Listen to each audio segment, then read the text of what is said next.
Hello and welcome to Rolling with the Punches. Today is Sunday the 14th of February. We are doing our UFC 258 post-fight show with Usman versus Burns. If you don't want spoilers, why on earth you want a post-fight video, go somewhere else. My name's Bez, this is my friend Quinn. Hello there. We'll try to be with you for about kind of 15-20 minutes or so, give you a rundown of the interesting results from last night, always including the main event. And then go on to any sort of other talking points that might have sprung up throughout the evening. Yeah, interesting is definitely the word to call it. It was I mean, some of the fights, a lot of them were hella not. Yeah, It wasn't the fastest paced night of action last night, but there was still some stuff to talk about, so... Yes, absolutely. We'll get into it. First off, the performance bonuses last night. There's 4 performance bonuses rather than any fight in the night. They went to Polyana Viana, Kamaru Usman, Anthony Hernandez, and remind me the other one. I'm not too sure. I didn't actually see the results for the and Julian Marquez. Thank you very much for his choke on Maki Pitolo. Alright, let's get into it. Main event: Usman versus Burns. Wow. Usman, as I predicted, pulled out the victory. About 35 seconds, I think, into round number 3. Yeah. Fight started off really well. I mean, it looked like it was going to be a close fight. Burns came out swinging. Well, he looked nervous as hell the opening of that fight. As soon as Usman had come out, wow. And I saw that during the face-offs on Friday as well. Like, much as they look they're very intense and into each other, you could tell that Burns wasn't quite expecting Usman to treat him as maybe unfriendly as he did. Yeah, I didn't think he thought that's still his friend in the ring, but he was going against a different kind of beast last night. It was an impressive show for Usman. Usman is dominant at welterweight. Absolutely. Of course he is. Like I said, first round, Gilbert came out swinging. I think he nearly knocked Usman down at one point. He did. Which 20 seconds into that fight, that I think it was the right hook. I don't know if it was ruled a knockdown or not, because I think he went down onto one hand. Yeah, he whipped to both hands. Okay. So he went down both hands straight back up. But still, that was enough to shake Usman for the first round. I thought Usman would just be on his nut from start to finish. So yeah, that did surprise me. However, only lasted about 5 minutes. Yeah, first round I definitely would have given to Burns. 100%. Yeah. I mean, it was close. I mean, there is the argument that Burns spent a good 2 minutes of that laying on his back getting kicked. But yeah, but I mean, potentially he kind of wanted to Burns. I mean, watching it back. I mean, thinking about it back, you look at it and think that was a tactic. He wanted Burns. He wanted Usman to come to him. Like he wanted to put the lock on him. He was trying to get Usman to jump into his guard. I mean, he must have clearly felt a lot of confidence in his ground game. Yeah. Which, to be fair to him, he had been saying in the whole lead up to the fight, but I thought it was gamesmanship. I didn't think he was actually going to start trying to get Usman on the mat, because no one does. But no, of course not. He tried. It didn't really work out for him, but yeah, second round started off kind of the same as, again, Burns came out landing some decent shots, but as soon as Usman landed that straight right, man, that changed the whole fight. Burns really recovered. No, he was shaking from the moment that landed until the moment they called it.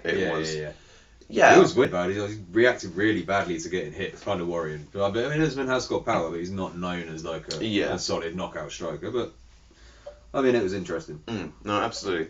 And this just goes to show the power that Burns does control as well. Yeah. But Usman is just the champ. I mean, to be honest, that did surprise me as well. I haven't seen how long Colby and Usman were going back and forth. I mean, like I said, about 23.5 minutes, they were literally just beating the brakes off each other. That fight didn't touch the floor.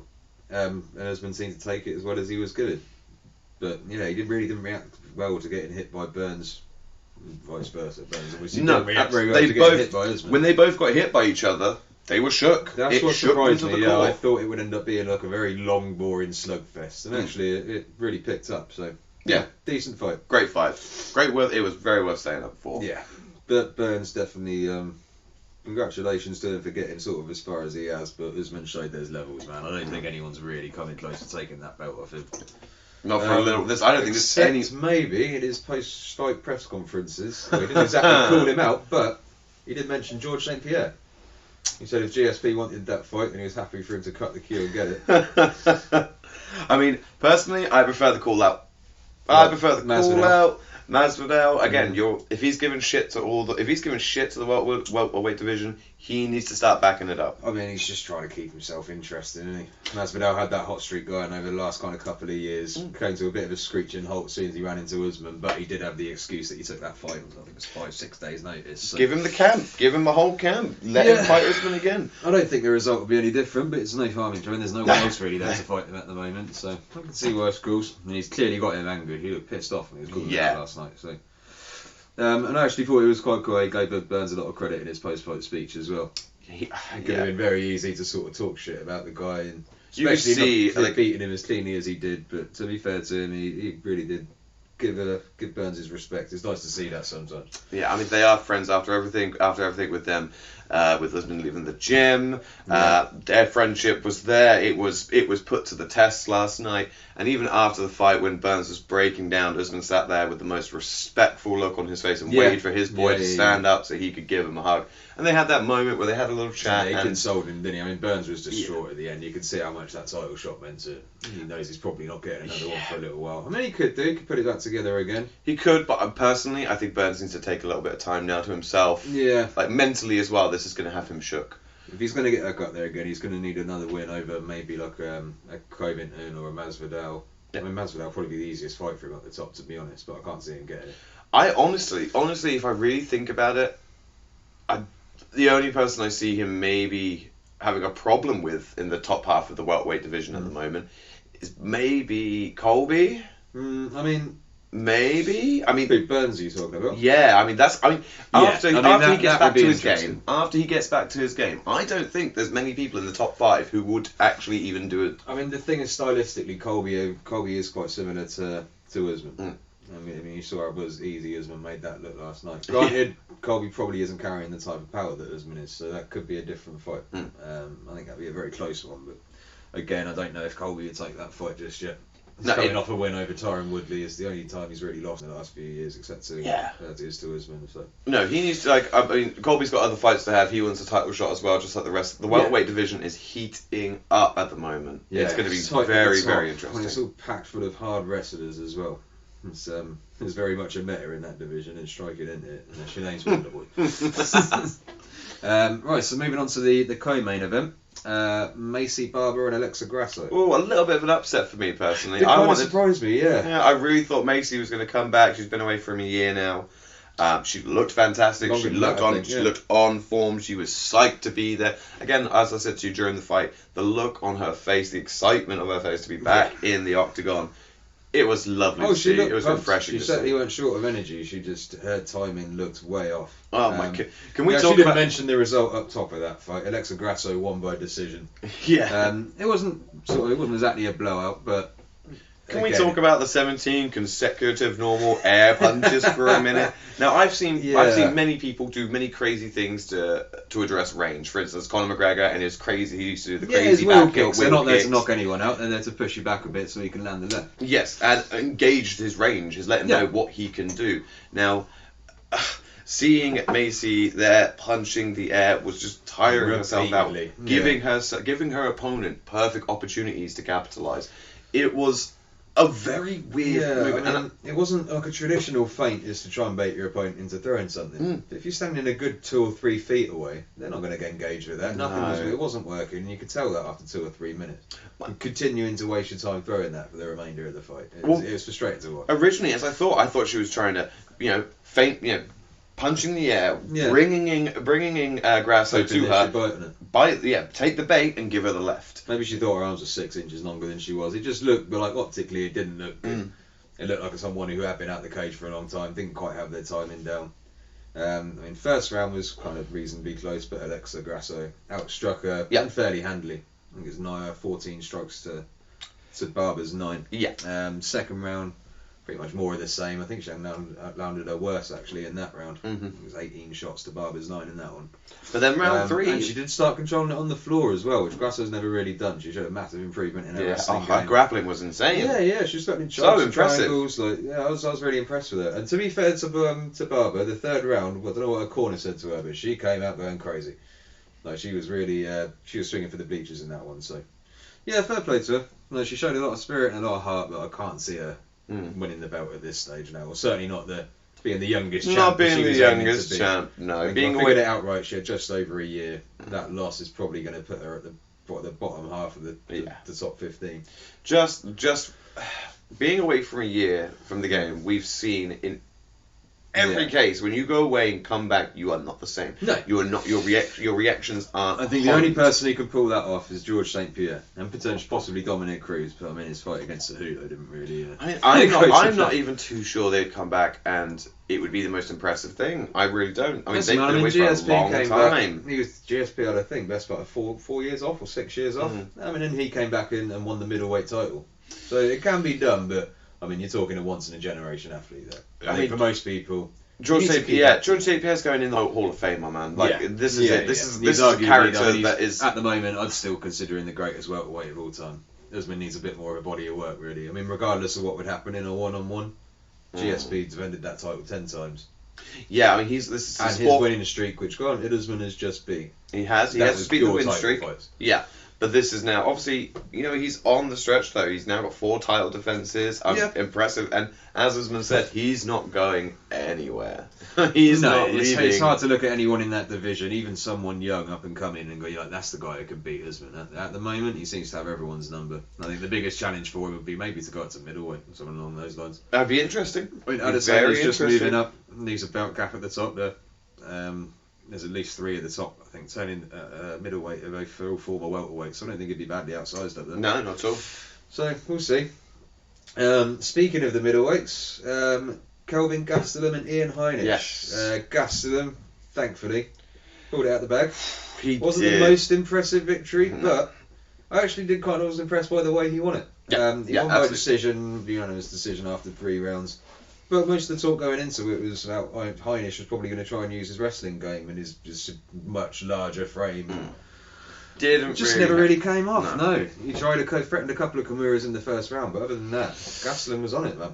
No, I mean he kind of showed that he's still got something to prove. He's still in the game. He's still in the running. I think if he wants to, I don't think his rank's going to change really from that fight. I can't see him gaining a lot of places and beating the number 15 guy by.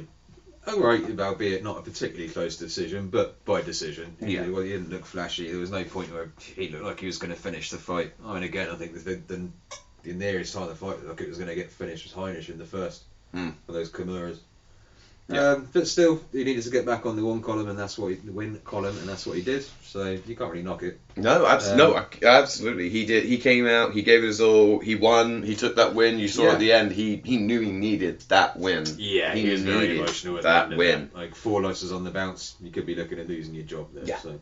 No, fair play to him. I was happy with that. And congrats to him. Yet another improvement in his game. I mean, he's never been a completely sloppy wrestler, but he has had problems with sort of strong wrestlers. It's one of the reasons, apart from his lack of being able to cut weight properly, that he never really did all that well at welterweight. Welterweight is full of power wrestlers at the top end of that division, whereas middleweight kind of end. So I'm hoping he can make another run at it. I think he'll need to wait for sort of Whittaker, Vettori, Till, Costa all to fight again. And his next fight again, he needs to dominate. He needs to dominate that next fight. Maybe Jared Cannonier might not be a bad shout for him. Cannonier, I think, is coming off a loss to Robert Whittaker, if I remember. Actually, he might fought against instead. Either way, he had his own little streak going, which has kind of been set back a bit.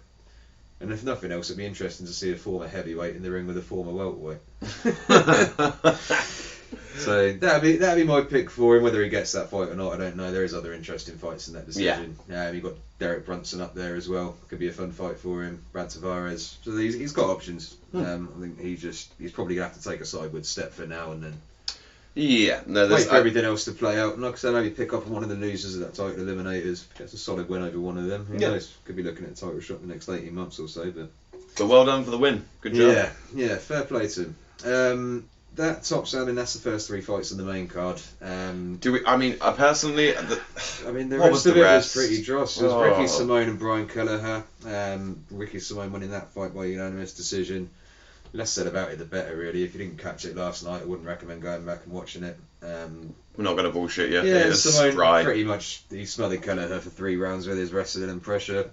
They did what he needed to do. He got the win, but this is certainly not going to be nothing exciting about to watch either of their next fights. It's just a shame because Kelleher normally one to watch. He's a really good finisher. Just weren't his night for him last night. a short notice fight. Sometimes it happens. Sometimes they're brilliant because people have got nothing to lose. Sometimes they're not in fighting shape and they just want to collect the paycheck. So, not knocking either of them for it, but yeah, that was a bit of a snooze fest. The other fight in the main card was Maki Pitolo and Julian Marquez. Marquez, we mentioned, got the bonus. He did get the bonus, yeah, which I'd say was... After getting dominated for much of the fight, it was a weird bonus to get, to be honest. Yeah. And Maki Pitolo quite handily won the first couple of rounds with his dominant wrestling and striking game. But again, whatever Marcus's corner said to him in between the second and third worked for him. Absolutely, yeah, of course it did. As we saw. Third round he came out, looked like someone had lit a fire up under his ass. He got the choke and the win. So fair play to him. Absolutely fair play. A decent prospect. And his post-fight interview was nuts. He was doing some weird advert for the UFC, and then he got offered a call out on the mic. Big opportunity to call out on a pay-per-view. Who you want to call out? First fight on the night when everyone's still kind of fresh and paying proper attention. He called out Miley Cyrus to be his Valentine. So, bit of a wasted opportunity there for getting a win on a pay-per-view card, but you do you. When it comes to people getting call-outs, I haven't seen one that I've enjoyed more than Chandler's. That man, cutting a Ric Flair style promo. He really cut a Ric Flair promo. He made the most of that opportunity, man, definitely.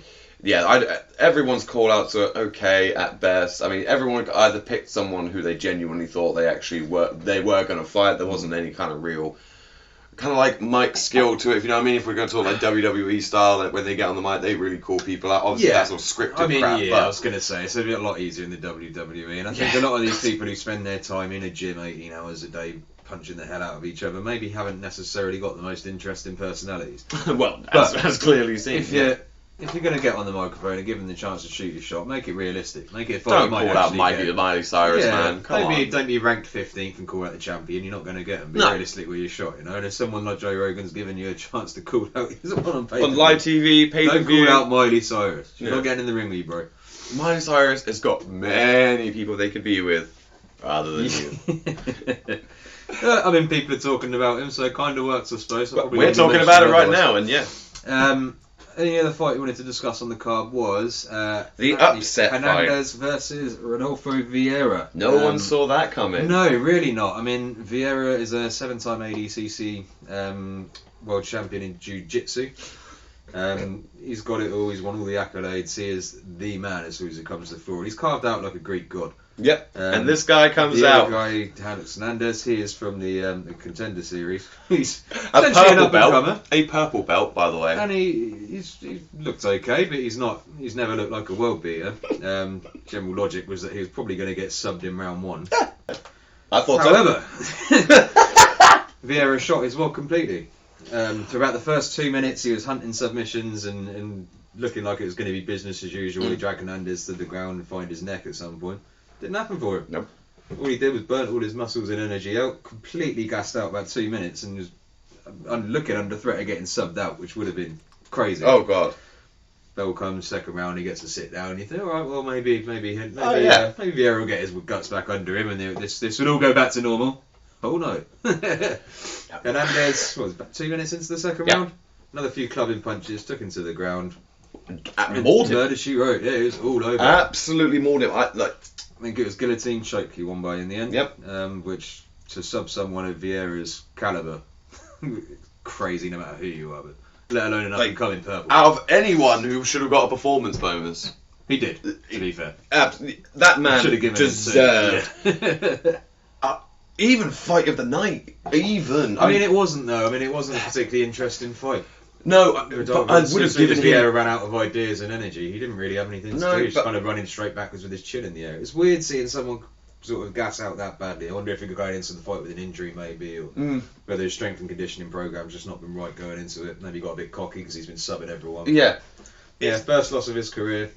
Definitely time to go back to the drawing board for him. And getting choked out, I mean, my God. It was just, and he's in his mid-30s, so it's not like he's not a young guy who's going to be kind of improving loads. If he's going to get any sort of right stride in MMA, and he really needs to figure out what to do when his plan A goes wrong, because he didn't look like he had any sort of plan B. No, it was an interesting fight to say this. It was one of the ones that actually got me hyped anyway. After we saw this, I was like, oh yeah, things are going to get better for this guy. It wasn't one I was interested in. I thought it was a bit of a squash match. I actually didn't really see why they matched up Hernandez and Vieira. I thought Hernandez was obviously going to lose. It was a bit of a sidewards or maybe even a backwards step for Vieira to get given him in the first place. But no, he took that. Yeah. Hernandez took that opportunity. He capitalised. Fair play. Great job. That links back to our last point. I mean, we're not really going to touch on any of the other fights throughout the card. Nothing there was particularly interesting. Vieira did hit quite a slick armbar in her fight, but again, that was quite nice. Nothing really all that interesting to go back to. So, if you're a proper purist, by all means, spend your Sunday on BT Sport or Fight Pass or wherever it is you might be watching it, ESPN. But if not, give it a miss. Point number 5. Yeah, point number 5. Welterweight matchups. Obviously, Usman retained his title last night. But as I said at the beginning of the stream, it's eating up. I think no one in the top 10 is currently booked to fight anyone else at the moment. Now the Chimaev fight and the Edwards fight have fallen out. So let's start matchmaking. Who would you match up Usman with next? I mean, he's kind of made that easy for him. He's made that But very do you agree with it? On the point of making money for the UFC. No, I think we touched on it, but if we're going to talk about Masvidal. Yeah, Usman called out Masvidal. If we're talking on pay-per-view money, yeah, that's the fight I want. That's the fight I would buy over Colby 2. Okay. Because that probably is the fight that will get made as well. I mean, it's going to get made at some point because it was a close fight. The Masvidal fight was. I mean, having seen both of them, the Colby fight was a decent fight. Yeah. Masvidal fight was not. Man. No. Usman took him and just stopped his feet. He did have the excuse of he didn't have a camp. The fight was not close at any point. Again, it's like bringing a knife to a gunfight, though. You haven't had a chance to train for this fight. You haven't had a chance to train. Masvidal's got any guns to bring. Look, I don't think he's got anything really for him. I'm not saying he does, but at least give the man a chance. Yeah. This is the Nigerian nightmare. This is the undisputed champion of the welterweight division. If you go in there half-assed, you're gonna get beat. Look at Burns. He went in there full of drive. Yeah. He had a year to train and still couldn't beat him. You're gonna need more than 6 weeks training. There's a reason Masvidal's never got any hype behind him, though. He's had 40-odd fights. I mean, until he got that knockout of Ben Askren and then Nate Diaz, no one was really paying any attention to him. In fact, sucker punching Leon Edwards backstage is the only thing that got him sort of any notice in the first place. So I still think I can see why he wants to ride the wave, and I can kind of see why Usman wants to take the fight because it's going to be the easiest fight for him in the top 10 there. Plus, again, if you're going to start going around talking shit to people, whether that's your gimmick or not, you got to back that up. If you're going to go, I'm going to call you a cunt, for instance. I expect to be hit. For that. It's a hard one because I mean I haven't really got any interest in seeing the rematch, but there is no one else really there for Usman to fight, so he wants to take an easy fight for the time being. Let him do it, man. Fine. It's a good payday for Usman. Might get a few more rivals back on him. It'll be a good payday for Masvidal as well. Either way, they're going to get paid for it. It's a good matchup. Either that, Colby does get in there and find a way to let his hands start going. It could be an interesting fight. So. Failing that, Colby 2 is going to be a great fight. Yeah. Well, I think Colby is going to end up getting matched up with Edwards. That seems to be the way that they're going. It looks to be the way that Dana White likes to book it. Mm-hmm. I would like it. As a fight. It's a great chance to see how Edwards is going to be now. Is he number one contender material? Is he champ material? I think that would easily be the next contender. The next person fighting for the title will be the winner of that fight. Yeah. I mean, Edwards is already on an 8-fight win streak, and he just needs kind of that marquee name to get him over the edge. I think his last fight was against Dos Anjos, who's no slouch, but again, he was got a bit of a poor run at welterweight by that point. Kind of been found out a bit. So, yeah, Colby versus Edwards. That'd be a good fight to wait. Yeah. How many people would want to watch it, I don't know. They're both not particularly known as being fun action fighters, but they are goddamn talented. You can't deny that. No, not even a little bit. No, of course they are. That fight for number one contender, while Usman keeps himself busy with Masvidal, which I think the 5th and 6th then are Thompson and Chiesa. Yeah, and what a great fight that would be. Stylistically, it's two very different fighters. Chiesa, I don't think he's still got a belt, but he is a whiz on the map. His wrestling game's moved on leaps and bounds. Since he's moved up to welterweight, again, another guy who I can't believe he ever made lightweight. He's an absolutely huge dude. He's got a crushing top game on the ground. So that'd be a really interesting fight against Wonder Boy's anti-wrestling. Yeah, I mean Thompson doesn't need to wrestle though. His defense, his very ground defense is that in the first place. Absolutely stunning. And the power of his legs. Yeah. The power of his legs. Yeah, it'd be a really interesting fight.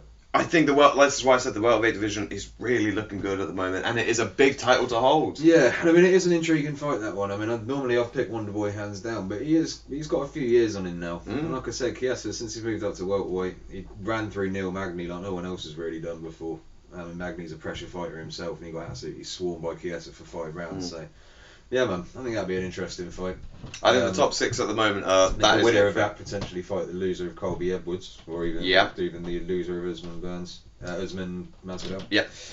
Because I mean, that's how Thompson. If that's how Thompson gets his Masvidal. Yeah. That's how Thompson gets Masvidal if he can take the loser of that. It's hard to say what to do with him. I mean, you don't want to give someone too big a step down after fighting for the title, but A, I think he needs some time off, and B, that was a convincing shellacking. Like, there's no one really is going to have interest. No one's. Not even a doubt in my mind has got me that Usman would win that rematch. No.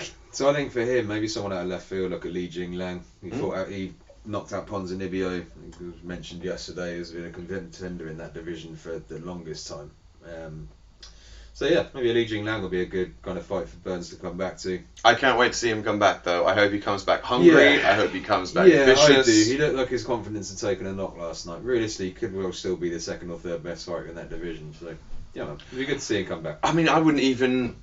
Personally, I don't think I'd remove him from number 1 contender at the moment. I wouldn't want to. If the rankings work the way they're supposed to, the number 1 contender should be the next guy that's fighting for the belt. I agree. But at the same time, I don't see anyone in that division being better than him at the moment. Yeah, I mean, I can't see that loss moving him out of the top 5. I hope not. I really think the top hope 5 not. after this, bearing in mind the champion aren't going to be ranked. It will probably be Colby, then potentially Burns, Edwards, Thompson, and Chiesa. Yeah, I think that sounds about right. But you never know. I mean, UFC rankings are interesting. Definitely. So don't rely on it too much. Joke. But, yeah, we'll see. There's plenty of fun fights he made at the top of it. Mostly wrestling matches, but I mean, it's not like they're all boring. And quite a lot of these wrestling matches, to be fair, I mean, Colby and Usman was supposed to be a pure wrestling match. They stayed in the feet for 25 minutes. So. Yeah, it's slugfest. Yeah. Times are getting fun at the top. And of course, if Usman keeps bashing up everyone, the middleweight title's just been vacated. Move on to there. Usman could make 185 quite happily. Easily. Yeah. Plenty to look forward to. We'll be back next Saturday. With our rundown of the card. Curtis Blades versus Derek Lewis. Promises to be a fun fight. Again, right at the top end of the heavyweight division, so you could be looking at the next title contender out of that one.